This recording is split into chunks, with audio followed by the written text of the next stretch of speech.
truly a community STEAM. Yeah. It's community for the kids, community for the staff and faculty, community for the the community. community. I mean, you're hitting all the high spots. Yeah. And even our icon looks at a distance like a gear. Oh, okay. Oh, really? If you zoom in on it, it's a group of 5 individuals centered around a table, a project, working together in community. Wow. So very intentional in what we do.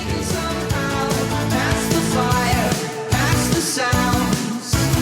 Moonshine through the clouds, saddle up, 'cause there's no stopping me now.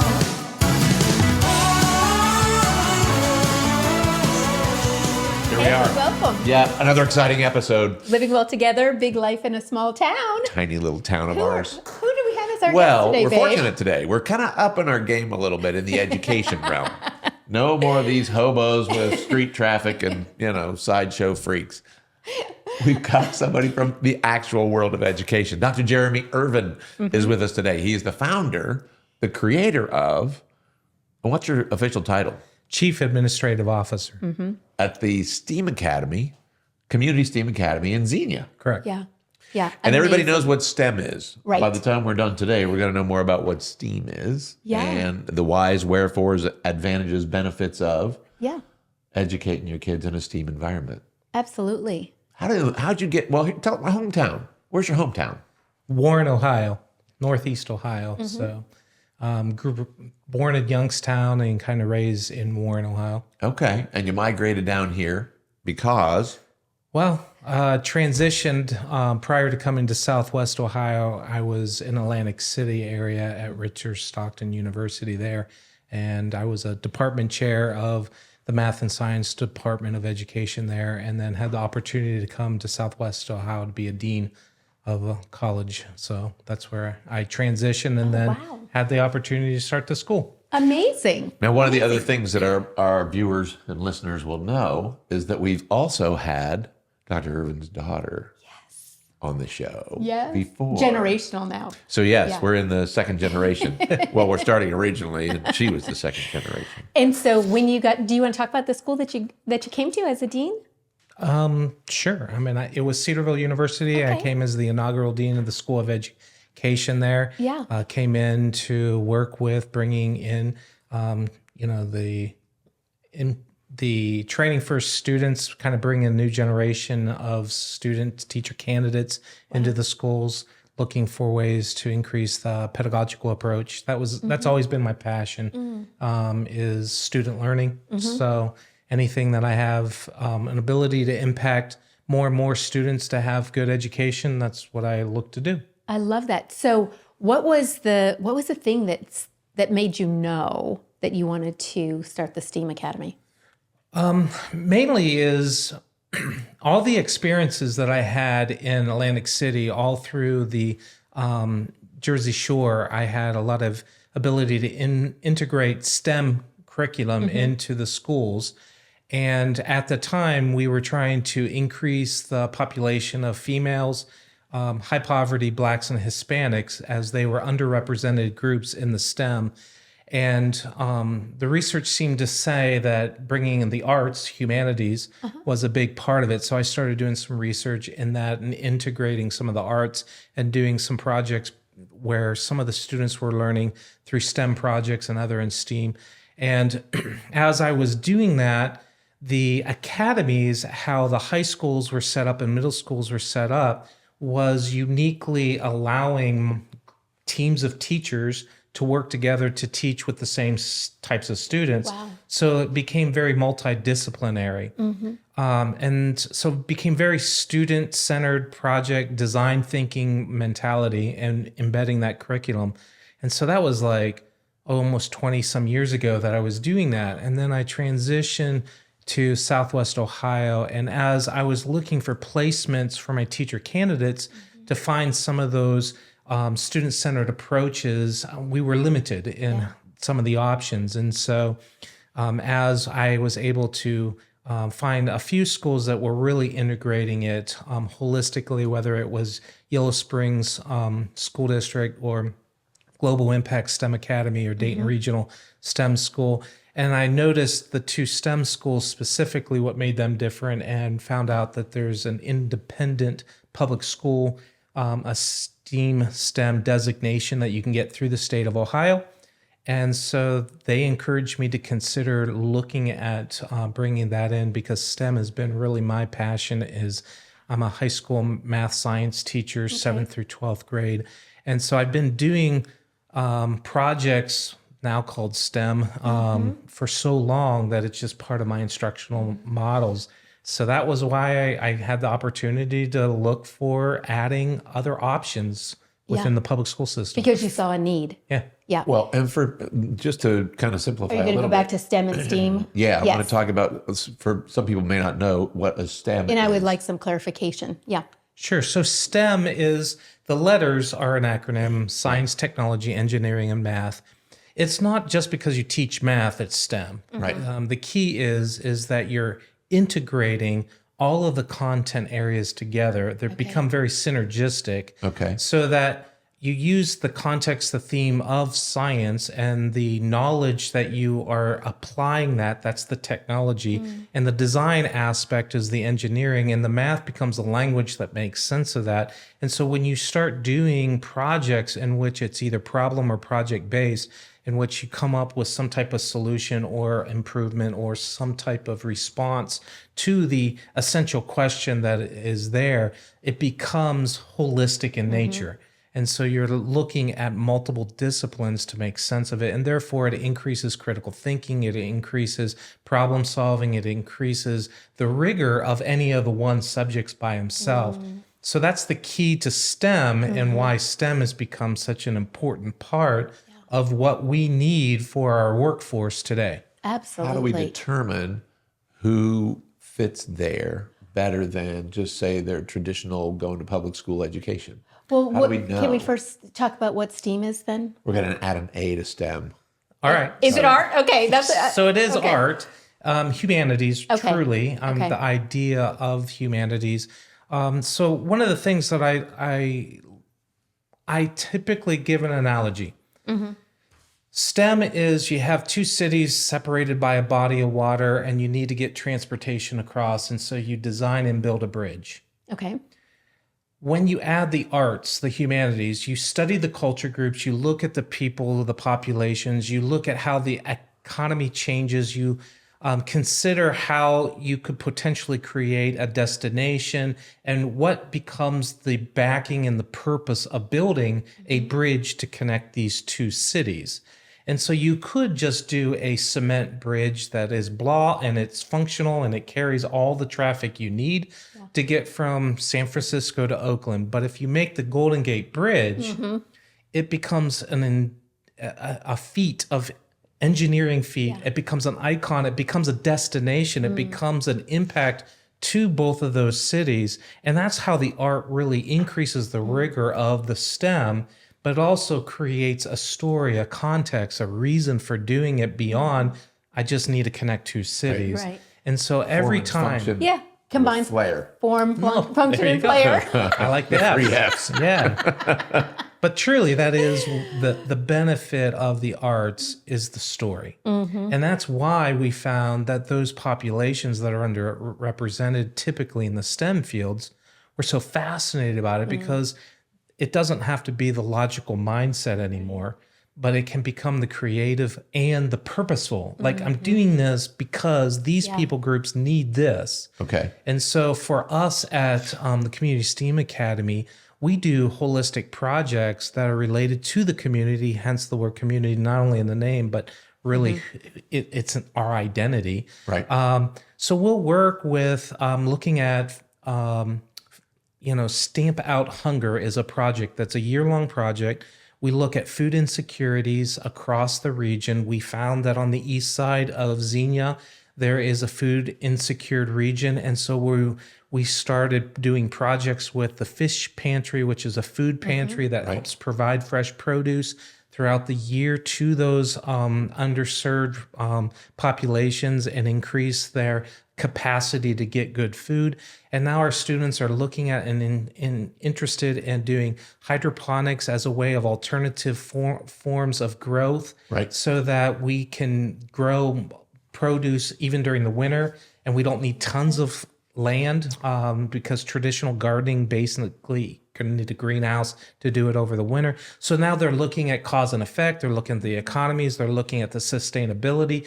Can we grow enough food and produce to make it reasonable for purchasing within the community? And things that are working with towards independence has their population looking at hydroponics as well.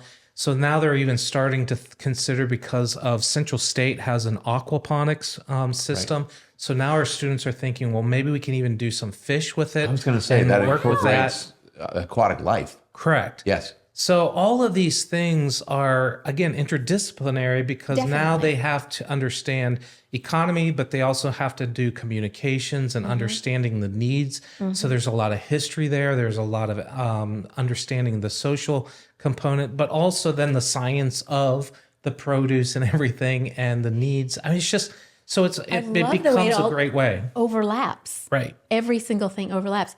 I know that for a lot of, we homeschooled the girls, and a lot of the stuff that we did, we tried to focus on consumer math and things that we knew that they would use. But a lot of it came down to like, Mom, do I really need to know this? But if I had a system like that, they could actually see why it would be important to learn the things that they're being taught. Correct. Well, and we hope that they never ask that. That's our goal, is that every single project, because they go from one project to another project to another project, and they learn the content, the state standards within those projects. And they never go to a class, but they're doing projects and learning the class. So even though they'll never go to a math class, they learn math. And at the end of the freshman year, they can take the end of the year algebra exam and pass it and go on, because they're applying it. Well, it's project oriented, it's application, problem solving, it's group environment, which develops leadership, it develops communication skills. It's not like I'm going to sit in this chair for 6 hours and wait for the bell to ring. This is a project oriented, problem solving, community based. Probably feels more purposeful. Does it feel more purposeful every day when they're there? Right. Although not every student wants to learn, right? Yes. Right. No, It it has to come from here first. Yeah. But when you get to tailor it and allow them to consider what are they passionate about, and then because of that, they can kind of dialogue and concentrate in that, then it becomes even more meaningful. So that if they are going to present their information to us. So for instance, we're working on a project right now in the upper grades centered around the elections. Okay. And so the concept of what is polling is become a mathematical, very interesting kind of dialogue. How accurate are polls, and what are the range of errors and stuff like that. So you can look at that, but we're doing actual mock candidates that the students are designing, creating, and coming up with all the different entities. And so they're playing this game. It's a game that has a lot of different things that are brought into it, not only from the political aspect of it, but also things that end up happening like in real Practicality. Right. So there's like 50 to 60 different issues that will come up, not political issues as in whether or not we should do a bond levy or not, but things like low turnout for polls, and therefore how that will impact the end voting, right? Got it. Or kind of information was leaked about a candidate that is detrimental to the candidate, and things like that. So that we have all these different variables that get put into play, and they come in by basically a roll of a dice, like a game. And so we don't know how the outcomes will be, but they're playing the game and they're learning about the whole statistics of the polling and how that will work. So they're learning math, they're learning how to do public speaking, they know how to debate now. So we do mock trials and they end up learning those kinds of. So in a sense, you're right. It's very authentic in everything that we do. And we're starting at what grade level? The STEAM Academy accomplishes education from this age to that age. So eventually, we're in year 2, but eventually it'll be K-12 across 2 campuses there in Xenia. hopefully around 1,000 students in the school. Currently, we're grades 4 to 10. Okay. So our 10th graders will go to the 11th and then 12th. So the next 3 years, Got it. we'll have our So first graduating class. You're cultivating your graduating class. Correct. Currently. Beautiful. And the reason that happens is because students coming in last year as 9th graders, they're in projects, and we've designed the projects to meet the state standards and the requirements, and allowing them some options of selection of electives in these projects that they can key in on, whether it's biotechnology, whether it's robotics, whether it's engineering, whether it's performing arts or visual arts and stuff like that. So we have these variety of career technology education type courses that they can choose because they're interested in it. Sure. Including the fact that some students love gaming and love controls of gaming, and they get an opportunity in an after school club to do drones. And they're like, I would like to be a commercial pilot. Well, they can then concentrate some of their projects with learning the content needed to pass the Part 107 FAA test, and they can become a commercial pilot. They can take the test and get that credential, and that becomes something that they can then step into a really good paying job as a commercial drone pilot. Things like that. The industrial credentials. We emphasize workforce skills because we want workforce direct. That doesn't mean that every student will step from our high school right into a career. Right. Many will say, I want to be an engineer. Well, you need a degree. So you're going to step into We got college some more work to do that. but you're prepared for that. Correct. And you've decided it for yourself. You didn't have to say, I think maybe someday. Yeah, I'm going to go and just figure it out once I'm in college or something like that. It's so much better when they have a direction, right? track, Before they yeah. start. Awareness is huge Yeah. for us, and we give them the opportunity in these projects to do, up to 2 weeks in an area. And some of these students that are working right now in this political mock candidate project, they're going to either love politics and they want to become a mayor or go on city councils or become president. right. Or they're like, this is not for me at all. Yeah. Right. And Which I think that's way- as important, right? Knowing what you don't like Yeah. is probably just as impactful of knowing what you're kind of interested in, because then you can start directing your passions in that way. Narrow it And down. skill for sure. sets. Yeah. The person who might want to be really involved heavily in these things then realizes, oh, there's way more math than I thought, and I'm not that's on my track. Yeah. But I do like this performance thing. So there's a variety of things that they get to discover. Here's what I'm good at. Here's what I'm passionate about. And do they match? I mean, that's exactly right, because they get an opportunity to dive into coding. Yes. They're going to code. They're going to try to make a game, right? Oh man, I hate this coding stuff. Right? This is meticulous. I like playing games. I'm not interested in building And games. I just made this one little mistake and the whole thing stopped working. Right? This is ridiculous. This is not for me. Yep. However, they love to tell the story, the backstory of what makes the game work. So they're bringing the creativity, the context. And so now this whole entire English language arts genre of writing, a fictional context that can be applied to gaming, Right. Wow. becomes a very powerful career for us, because some of the ultimate games that are out there that have some of the best stories. Man, I didn't even think about that. Yep. Did you? Yep. As we're discussing it comes to, because the guy who's behind the, what you see on the screen in a video game and what I goes know. on behind You're right. in the code area are two completely separate things. There's animation, there's coding, there's You guys see the light bulb details and- thing go off over my head? I mean, I really literally never thought of that. Yeah. But it makes total sense. And all of the design work, right? The visual arts for gaming and the color schemes and the skins that can be tailored and stuff, and all the different pieces that come into it. So really, when we start opening the doors to the students, they become aware of things like, so what's a microchip? And they don't know anything about microchips. And then once they realize, you mean it's like in everything, like anything digital, it has it. Yep. Cars. If it plugs in, the chances are good it's got chips. And they're like, I love this stuff, right? And all of a sudden they have a whole new opportunity. Some are like, I just love robotics. And they realize manufacturing is nothing more than controlling robots. and you can be a technician in a manufacturing company, which is so needed, especially in Miami Valley. And the need will not go down anytime soon. Right. And they're really good paying jobs Yeah. to get to play with robots. Right. And they love problem solving So and funny. playing with it. And they're Yeah. like, this is great. I get paid to play with robots. And so this is the stuff that we just want our students to be Yeah. aware of. And as they are doing these projects, they're learning the content, they're learning what's necessary to be successful as critical thinkers, as communicators, because every job requires you to interact Absolutely. with people, and that communication is huge. Yeah. So, Dr. Ervin, you've had the school in 2 years, right? You were in for 2 years. How many students do you guys have enrolled right now? So 230 plus, just a little Okay. over 230 right That's now. a lot. for- Wow, that's amazing. So yeah, so it's exciting. It's a new way to think for all those students. Yes. Did they Because- come from a different learning environment?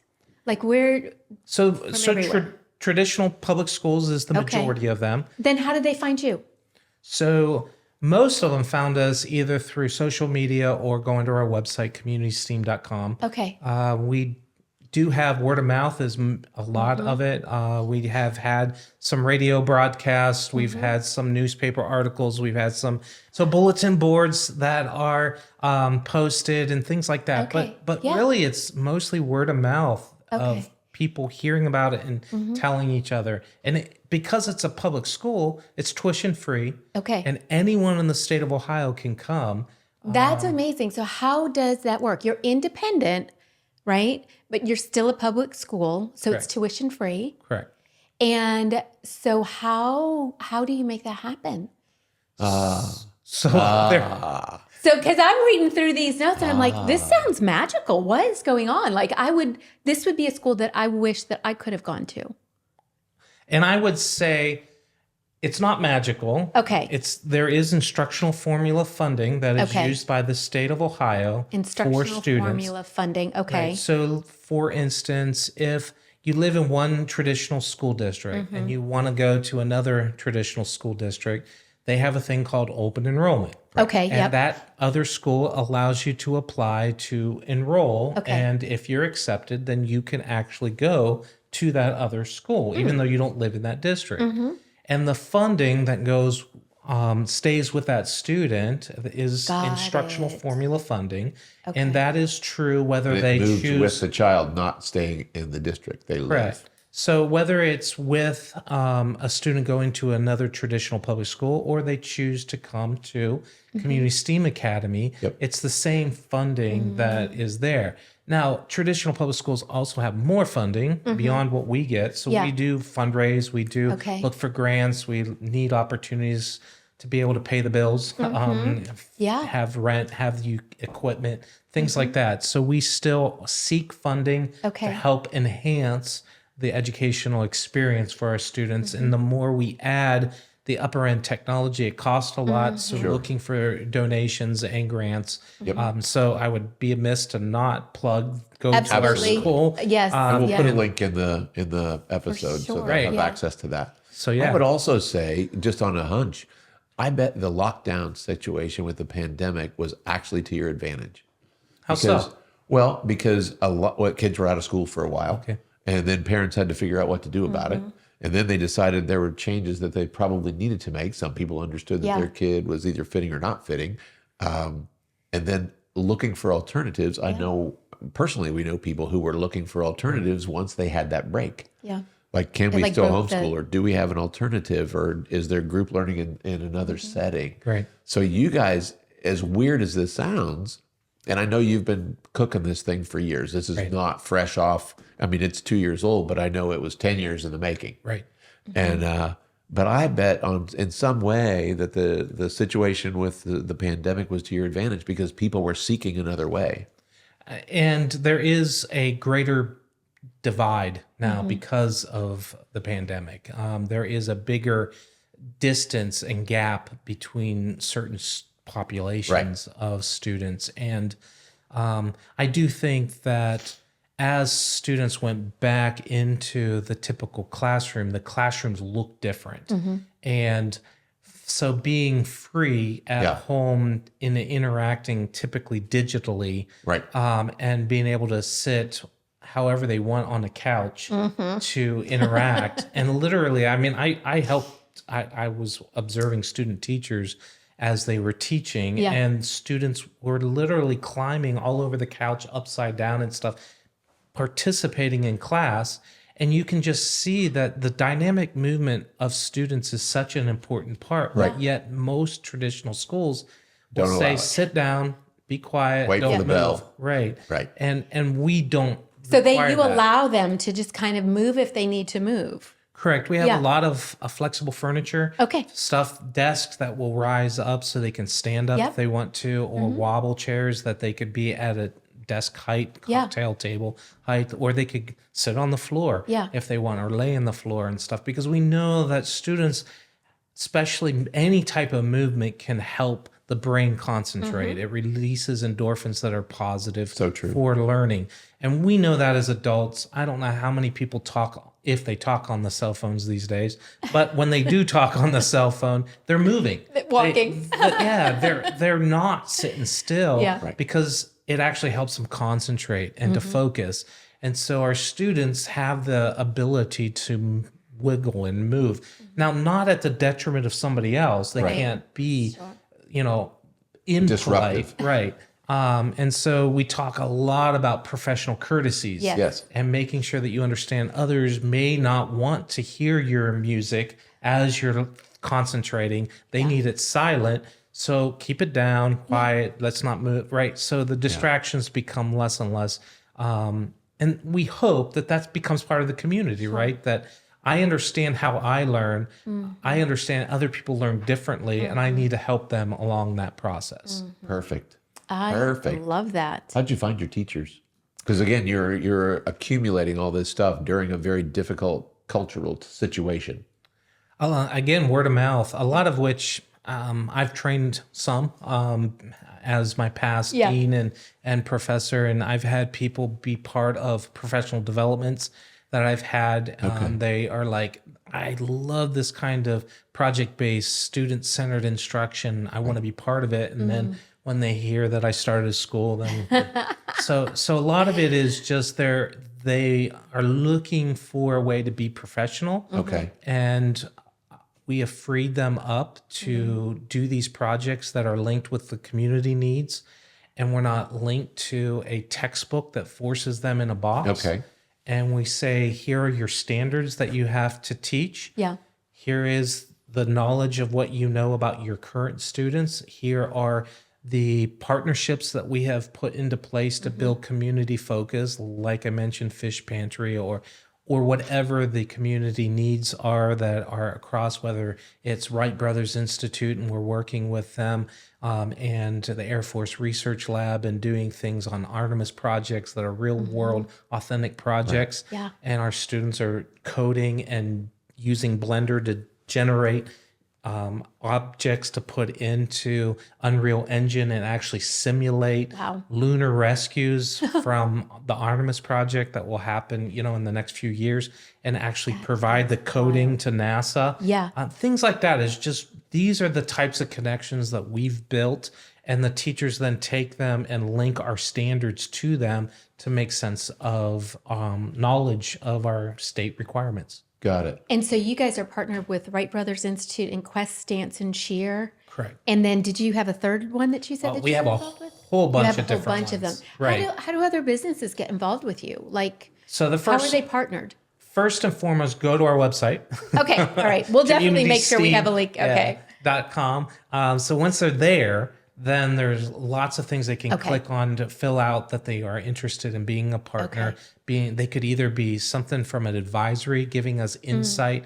So our STEAM Advisory Council meets twice a year and gives us ideas of what are the needs in the area. And so we know we're concentrating on biotechnology, we're concentrating on microelectronics, we're concentrating on robotics because of the manufacturing piece. We're concentrating on drones, aviation, which is huge here, right? sure. And so Yeah, these perfect kinds of place. things align our curriculum. Yep. so that we're meeting the needs of the community. And again, that's the whole point of the school is to look at the needs of the community. And so when we give them the opportunity, they reach out to us and say, I would like to do a project that teaches them what we do, whether that's an electrical company, whether that's a plumbing company, whether that is a company that manufactures microchips or whatever the business is, they can come and talk with us. We then link them up to the proper grade levels based on standards. Not that our fourth graders are going to be the next engineers, but they learn what it's like to do a project that is based in engineering, or even as something as figuring out how many cubic yards of cement are going to be needed to pour this patio, which is a landscape type architect, a landscaper come in and do the project. But that's just basic mathematical numbers that they can apply to a real work with a real company, and they can brand themselves. They can the students are like, I really like this type of project, and they know the name. And so we become really a pipeline to get employees in the future. That's and incredible. the more the owners or the business people that are there, they get to kind of pick the cream of the crop, right? Especially if there's 4 or 5 people interested. It's to their advantage to be involved, because that's a great Well, reason. I'm thinking, do you have a pre-med program like for chiropractors? Well, we have within the biotechnology, it would be anything that could end up in the medical field. Okay, got it. Yeah. So it's not only if there'd being a technician within the field, whether they're looking at pathogens or even radiation and stuff. Sure. But there's tons of new technology out about holistic health and how to enhance health. And chiropractic care is one of multiple ways to do that. And so those kinds of entities are flourishing in this area. Love that, yeah. Alternative pharmaceuticals and things. Absolutely. And how Peptides. Yeah. So those types of things are all part of projects that we would then embed into our curriculum and allow students the opportunity to be aware of them, plus potentially pursue them in the future. I love that. So what role do your parents have? I was going to say, in what the kind of school? family, parent support, connection? So lots. I mean, not only are we community focused, we're cultural. Our culture is community. So we invite the parents into, in fact, since COVID, it's been very challenging to get parents into most schools. Okay. We have a streamlined approach to get a quick background check to make sure that everything's good, and we invite them in. Love it. Whether they are supporting us in our maker spaces. Right. So we have multiple maker spaces, whether it's computer science, where they're doing esports or high-end graphic designs, or our music maker spaces, or our, we call it messy maker space, where they do a lot of paints and plaster of Paris and stuff like that, and clays and stuff that stays out where there's cement, no carpet, so we don't have a lot to clean up and stuff, or easier to clean up. Those kinds of things. And so we invite parents in to help us with those things. And so when we have a group of students that are designing something with paper mache, the more adults they're helping, the better, right? Yeah. So we Absolutely. invite them. We have a whole list of names that we reach out, and they come in consistently to help out with things, whether it's That's even amazing. lunch duties and hanging out, learning the names of their friends, right? Their students and stuff. So we do things. In fact, we just had a mixer, in a sense, with all of the families this Sunday here at the Fairborn Park, and we all met and got a fire going and had s'mores, and they went and played. The kids played and had some go disc golf and play football and stuff like that. So there's just ways to get together to build that community. Do they have to be parents to be volunteers? No, in fact, a lot of individuals, especially in the Xenia area, that are retired, that want to pass along their passion. Yeah. Lots of parents are retired that love to sew or crochet. They come in and help. And so some of our projects, some of the students are like, well, I want to learn that. Yeah. And so I want to make this, and it will mean this, and explain it. And it's okay to do those kinds of things. And so we'll allow for different end results of projects based on the students. Some will never want to code and do a simulation from from the computer. Others would say, I would much rather make a claymation. Or some will Yes. say, I Oh my want gosh, to how do a fun. digital art. Or some will say, let me do a poster. Yeah. So there's all sorts of different ways they do that. And some will say, I actually want to cross stitch. Yeah. And so they learn how to cross stitch so that they can make this. And we have these individuals that are what we call community experts. And so they volunteer, they are passionate about it, whether Yeah. they love horticulture, whether they love, any of the different types of arts. So we have a wide array of people that volunteer their time. That is really special. How many volunteers would you say? Could you have an average amount that, each year? So we have a list probably around 80. That's right now. impressive. Wow. And they come in throughout the different times and stuff like that. Can you remind me again what the ages that you have at this school? So we're grades 4 to 10 right now. 4 to 10 right now. Okay. Correct. So we're accepting applications still. We still have seats, 4 to 9. Our 10th graders, we won't bring in any more 10th, 11th, or 12th graders. Okay.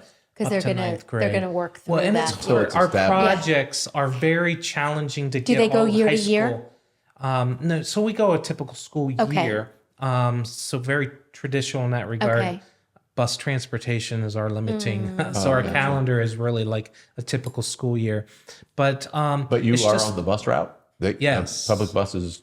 So within a 30-minute yellow bus ride from the school that they should be going to our school, Okay. they're required to provide transportation. And if they don't bus, they should provide funding for you to do the personal transportation.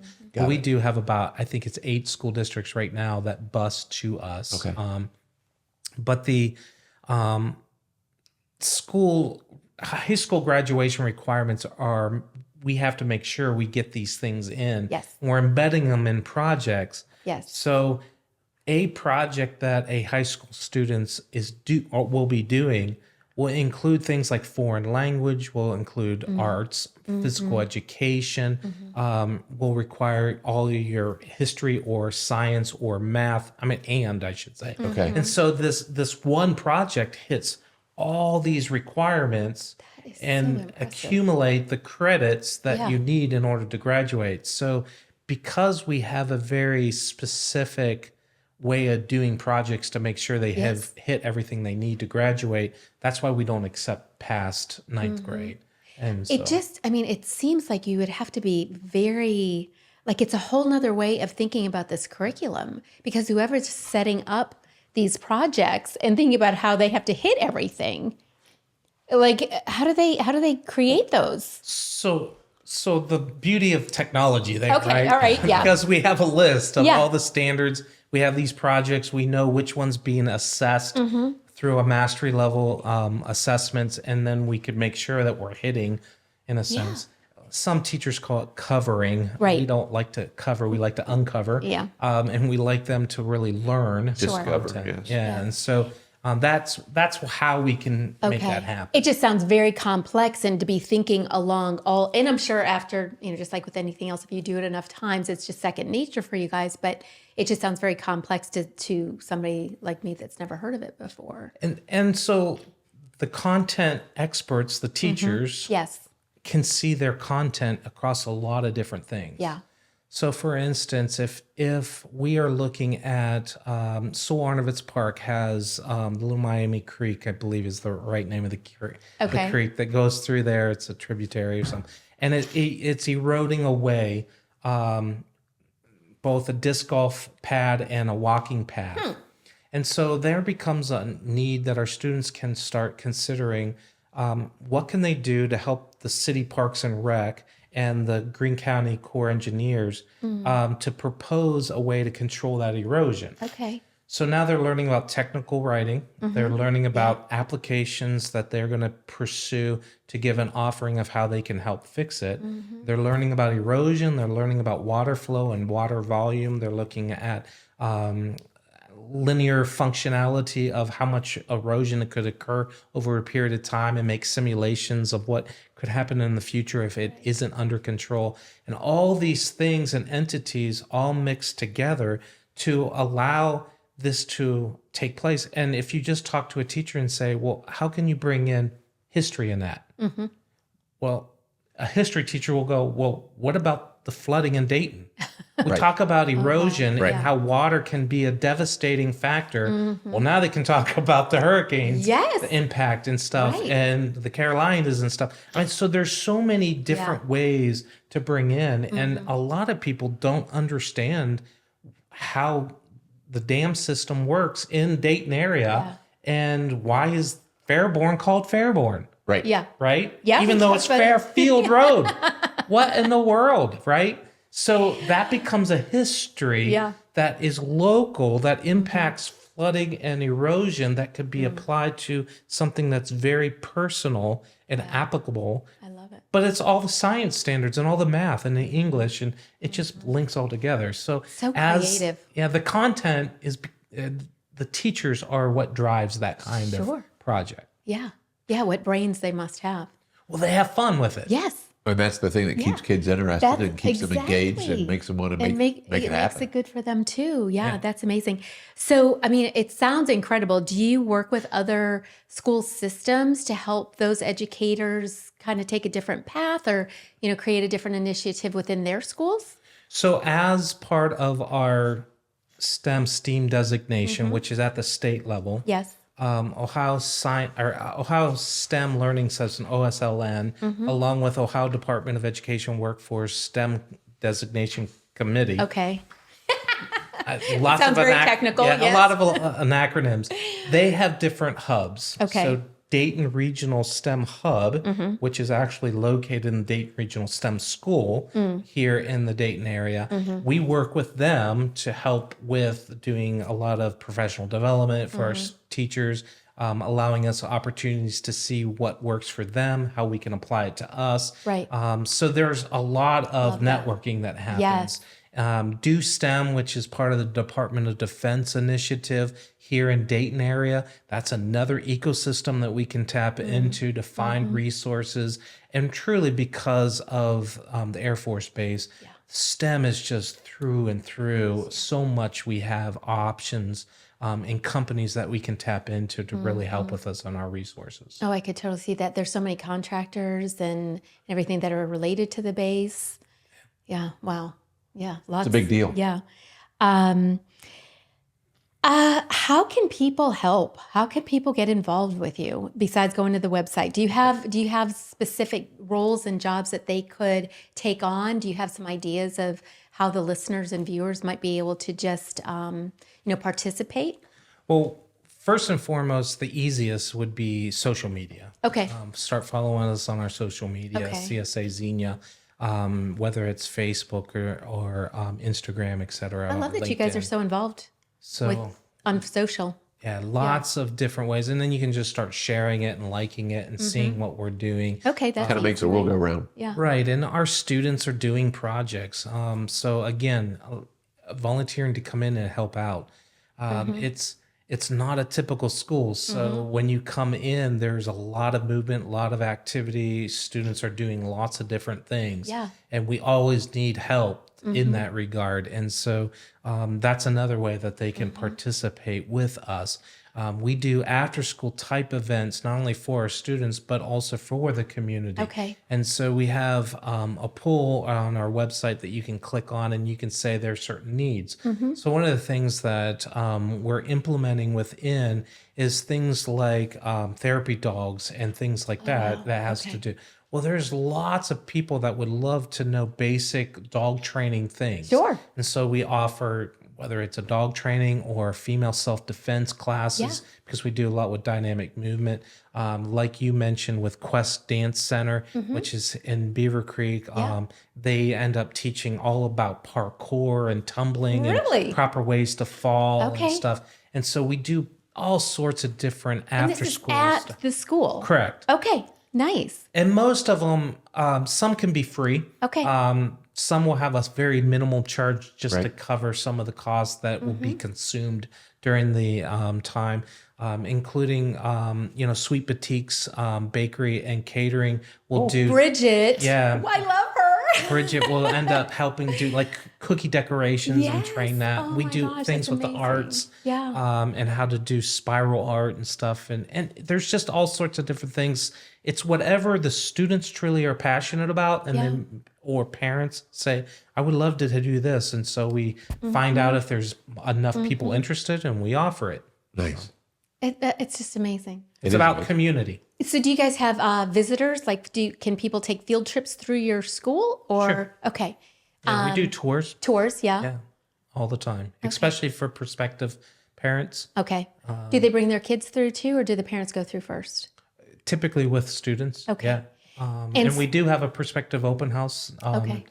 in next week on November 7th. So Oh, really? It's Thursday night. Yeah. Okay. So Oh, this- anyone can come and walk around and see the school and see the uniqueness of our furniture and our space.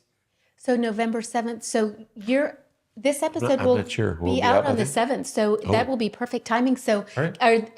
it's an open house where they can, if they listen to this recording in the morning, it'll drop at 8. So Okay. Yeah, the 7th. the people will be able to pop in. Sure. See you. Okay. Yeah, it is That would be open to all. amazing. We have student ambassadors that give the tour, Oh. and we have tech ambassadors that are there to talk through any of the technology questions that they may Mm-hmm. have. If they have questions about, okay, so a student gets a computer, but how do they navigate that and stuff, Yeah. and they can talk through that. We actually have even sometimes parents come in just to participate because their student is a student ambassador giving a tour, Right. and they sit around and they end up talking to parents and talk about the school and how they feel that they're part of that culture. Birds of a feather. Yeah. Do you want to go? Do you want to plan to go? We'll see. I would love to. Does anybody else want to go with us? Minneapolis that evening. Oh, that's right. Okay, well, I'll be going by myself. Anybody else want to go with Yeah. me? Date night, open house. I forgot you were going to be up there. Sorry. You want to mention Amy's role in this? Yeah, she's my support system. Yeah, I was going to say. So my wife, I know what Amy, makes Okay. I know what yeah. makes things tick. yeah, she definitely keeps the house and myself going. Right. And like you've mentioned, this has been a long process. I'm amazed. I have to admit, when you told me, and this is I don't know how many years ago now, I think I'm going to start a school, and I'm like, oh, good for you. Whatever. No, you. The legwork, the actually, meetings, the commitment, the he was hours, very. He admired your undertaking. off the chain. So And I thought, well, good luck, and hopefully someday that'll fly. Yeah. I mean, It's amazing. it is. Yeah. Where do you want to take it from here? Do you want to just grow all the grade levels? Do you see needing to add more buildings or? So yes to Okay. that, but ultimately, my hope is by the time I retire, I'll have at least a few more. I have always nonchalantly said 9 more to make a nice round 10 Yeah. schools across the state of Ohio, because it's truly a need. Yeah. Right. And the purpose of doing this is there are many students that can thrive and succeed in this kind of school, Yeah. but will feel like failures in a traditional school or are so bored out of their mind Right. that they end up getting in trouble and they are considered problem students. Right. But in reality, it's those students that just come in and they love it, because we don't stop them from wanting to pursue what they're passionate about. And they learn things that are way beyond the state standard requirements because they're interested in it, and we allow that. And so because of seeing the students when they come in not even know how to learn, to then figure out what makes them learn and how they learn the best, Yeah. and then start communicating that to others, many times to their own siblings who don't go to the school yet, and they're like explaining, oh, why don't you do it this way? This helps me. Yeah. And they're like, oh my goodness, that really does help, right? And so that kind of opportunity and seeing those light bulbs come on, and the passion that the students are like, this learning is pretty cool stuff, right? And doing that in lots of different counties. I mean, we are the only brick and mortar general population, non-traditional school setting option in Greene County. Right. But Montgomery County right over has like 40 options. Wow. And Clark County has like 20 some options. Okay. But Greene County, we're the only one. Okay. And so there are many counties that Trailblazers. have very few options. Okay. And that's what I would like to do is find So 9 those more is kind of a counties. low ball number. It he's takes a talking while about to the get other- schools going. But this is your prototype. Once you got this thing humming like a Swiss watch, somebody else is going to plant one. Somebody else is going to, or you'll plant them all and show them how to do it. No, and that is true. From the very onset, I've emphasized the fact that no matter what we do right now, we're building the foundation that needs to be able to be replicated. And so when they say, well, you can't do that kind of project in another city, and I'm like, well, we wouldn't, Right. because we've designed the protocol to find out what is the needs of the community and then design projects around that. Right. And that happens every summer. You relearn the needs of the community, who your students are, who the teachers are, what are they passionate about, and design projects to align with the state standards in that regard. And so no matter what city you end up with, it'll look different. Sure. And last year was different types of projects than are this year because we have different students Yes. this year than we did last year. So things like that vary, and it's set up to always change. Perfect. I love that. So one more question for parents that are listening. How would they know that this might be a better fit for their child? Well, after listening to this podcast, if you don't think it is, then they You'll- probably yeah, I won't was be. going to say this should be fairly easy once you hear the whole episode. So is it think they do need to identifying come in. strengths and then come in and just kind of observe if they really just feel like the traditional school setting is not working and they're not thriving in that environment? So I see two major reasons students don't come to us or aren't a good fit. First and foremost, and we've seen this a lot of students come in and then eventually decide it's not a good fit, is because we expect them to learn. Yeah. So if a We're student not here to comes goof in, off.